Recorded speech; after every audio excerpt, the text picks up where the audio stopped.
تو جہاں والدین کے ساتھ احسان کا فائدہ ہے وہاں والدین سے بدسلوکی کے نقصان بھی ہیں۔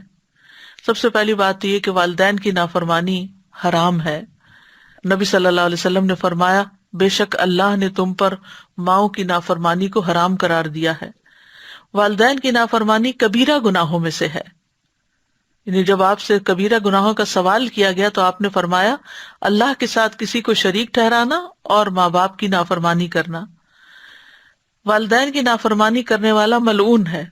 رسول اللہ صلی اللہ علیہ وسلم نے فرمایا اللہ ایسے شخص پر لعنت کرے جس نے اپنے والدین کی نافرمانی کی یا ان کو گالی دی۔ والد کو گالی دینا کبیرہ گناہ ہے۔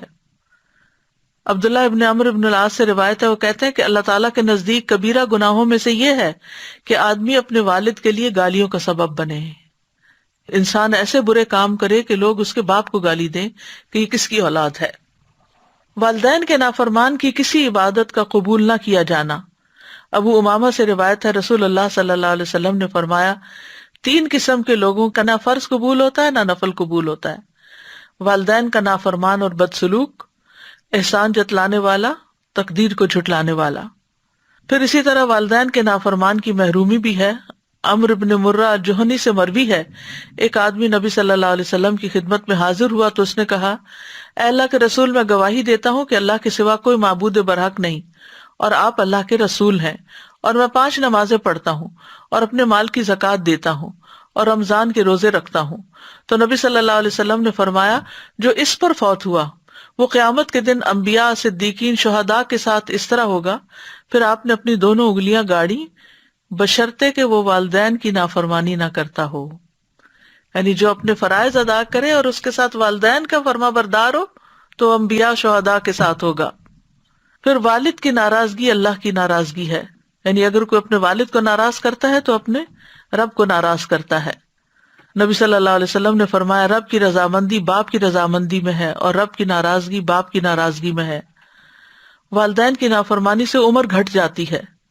کعب کہتے ہیں اللہ اس بندے کو بہت جلد ہلاک کر دیتا ہے جو اپنے والدین کا نافرمان ہو جاتا ہے تاکہ اس کو جلدی عذاب دے سکے، اور جب بندہ اپنے والدین کا فرما بردار ہوتا ہے تو اللہ تعالیٰ اس بندے کی عمر بڑھا دیتا ہے تاکہ وہ نیکی اور خیر میں اور بڑھ جائے۔ والدین کی نافرمانی کرنے سے اپنی اولاد نافرمان ہو جاتی ہے۔ سلف صالحین میں سے کہتے ہیں کہ جو اپنے والدین کی نافرمانی کرتا ہے اس کی اولاد اس کی نافرمان ہو جاتی ہے۔ بعض صحابہ کہتے ہیں کہ والدین کے لیے دعا نہ مانگنا اولاد کی زندگی کو تنگ بنا دیتا ہے، یعنی جو بچے اپنے ماں باپ کے لیے دعا نہیں کرتے ان کے بچے ان کو ستاتے ہیں۔ پھر قبر میں سزا۔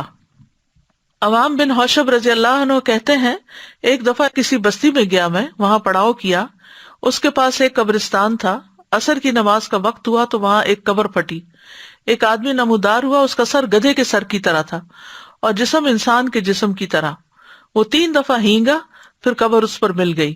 تو گاؤں میں ایک عمر رسیدہ خاتون اون کاٹ رہی تھی، تو ایک عورت نے کہا وہ بوڑھی عورت دیکھ رہے ہو؟ میں نے کہا ہاں، اسے کیا ہے؟ کہا وہ اس کی ماں ہے۔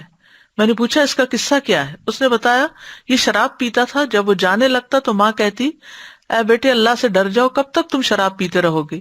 اس نے کہا تم ایسے ہی ہینگتی رہتی ہو جیسے گدھا ہینگتا ہے، یعنی ماں کے سمجھانے کو گدھے کے ہینگنے سے تعبیر کیا۔ پھر وہ عصر کے بعد فوت ہو گیا۔ یہ وہ بندہ ہے جو اپنی قبر سے روزانہ نکلتا ہے، 3 دفعہ ہینگتا ہے، پھر قبر اس پہ مل جاتی، یعنی اتنی رسوائی۔ پھر والدین کا نافرمان جنت میں داخل نہیں ہوگا۔ 3 آدمیوں پر اللہ قیامت کے دن نظر رحم نہ فرمائے گا اور ان میں سے سب سے پہلا والدین کا نافرمان ہے۔ والدین کو پا کر جنت نہ پانے والوں کے لیے وعید ہے۔ نبی صلی اللہ علیہ وسلم ایک دفعہ ممبر پر چڑھے، پہلی سیڑھی پر قدم رکھا تو فرمایا آمین، دوسری پہ اسی طرح فرمایا آمین، پھر تیسری پر بھی۔